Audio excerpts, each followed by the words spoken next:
ओम शांति। आज हम 23 जून 2023 बाबा की मुरली रिवाइज करेंगे। आज की मुरली का सार है मीठे बच्चे तुम सबका प्राण आधार आया है, तुम्हें जम घटों के दुखों की पीड़ा से छुड़ाने। वह तुम्हें स्वर्ग का वर्षा देता, वह सर्वव्यापी नहीं है। बाबा ने कहा कि सबके प्राणों का आधार, जिसको सब प्राणों से भी ज़्यादा प्यार करते हैं, वो भगवान धरती पर आया है वर्षा देने के लिए और दुखों की पीड़ा से छुड़ाने के लिए। आज की मुरली में प्रश्न है, इस राजयोग में कौन सा योग सदा कंबाइंड है? बाबा ने कहा इस राजयोग में प्रजा योग सदा ही कंबाइंड है, क्योंकि राजा रानी के साथ प्रजा भी चाहिए। अगर सब राजा बन जाएं तो किस पर राज्य करेंगे? सब कहते हैं हम महाराजा महारानी बनेंगे। हम राजयोग सीखने आए हैं, परंतु राजा रानी बनने के लिए तो बहुत हिम्मत चाहिए, पूरा बल होना चाहिए। बाप पर पूरा बलि चढ़े तब राजाई में जा सकें। बाबा कहते हैं ये जो योग तुम सीखते हो, इससे प्रजा भी बनती है तो राजा रानी भी बनते हैं। फिर बाबा ने कहा कि इस राजा रानी में बनने में थोड़ी सी मेहनत है, हिम्मत चाहिए, पूरा पुरुषार्थ चाहिए, मेहनत चाहिए। आज की मुरली में गीत है प्रीतमान मिलो ओम शांति। अब देखते हैं मुख्य पॉइंट्स।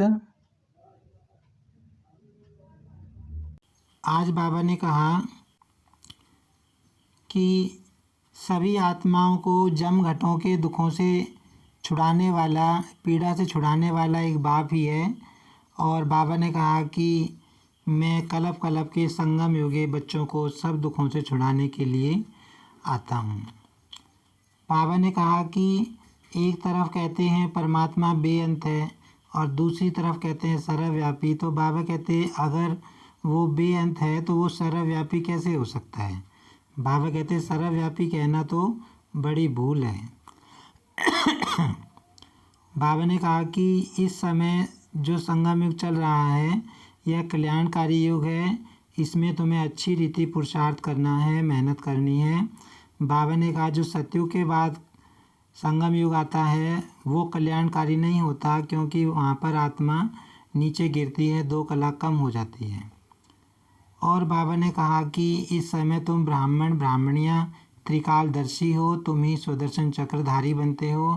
बाबा कहते उन्होंने विष्णु को सुदर्शन चक्र दिखा दिया है, लेकिन वास्तव में तुम ही सुदर्शन चक्रधारी और त्रिकालदर्शी बनते हो। धारणा के लिए मुख्य सार है, इस अंतकाल के समय में एक बाप को ही याद करने का अभ्यास करना है, शरीरी बनना है। बाबा कहते सिर्फ एक बाप को याद करना है, कभी भी कुल कलंकित नहीं बनना है, माया के तूफानों में हिलना नहीं है, सदा खुश रहना है। आज की मुरली में वरदान है, अपने चेहरे रूपी दर्पण द्वारा मन की शक्तियों का साक्षात्कार कराने वाले योगी तू आत्मा भव। जो मन में होता है उसकी झलक मस्तक पर जरूर आती है। बाबा कहते हैं कि मन में तुम्हारे जो चलता है, किसी के भी मन में जो चलता है वो चेहरे पे दिखाई दे जाता है, चेहरे की झलक से दिखाई दे जाता है। ऐसे नहीं समझना कि मन में तो हमारे बहुत कुछ है, लेकिन मन की शक्ति का दर्पण चेहरा अर्थात मुखड़ा है। कितना भी आप कहो हमारा योग तो बहुत अच्छा है, हम सदा खुशी में नाचते हैं, लेकिन चेहरा उदास देख कोई मानेगा नहीं। बाबा कहते चेहरा उदासी का हो और तुम कहो हमारा तो बहुत बढ़िया योग लगता है, हम तो पूरा दिन खुश रहते हैं, तो बाबा कहते कौन मानेगा? पा लिया इस खुशी की चमक चेहरे से दिखाई दे। बाबा कहते हैं कि तुमने सब कुछ पा लिया भगवान को पाने के बाद, तो ये खुशी तुम्हारे चेहरे पे दिखाई देनी चाहिए। खुश्क चेहरा नहीं दिखाई दे, खुशी का चेहरा दिखाई दे, तब कहेंगे योगी तू आत्मा। योगी आत्मा कब कहेंगे? जब चेहरा खुशनुमा दिखाई दे, है ना, उदासी वाला चेहरा ना दिखाई दे। बाबा कहते हैं आज की मुरली में स्लोगन है, जब सरल स्वभाव, सरल बोल, सरलता संपन्न कर्म हो, तब बाप का नाम बाला कर सकेंगे। बाबा कहते हैं स्वभाव भी सरल हो, बोल भी सरल हो, है ना, सरलता तुम्हारे जीवन में हो, तब तुम बाबा का नाम रोशन करोगे। आज की मुरली से हम स्वमान लेंगे, मैं ज्ञानी तो योगी आत्मा हूँ। ओम शांति।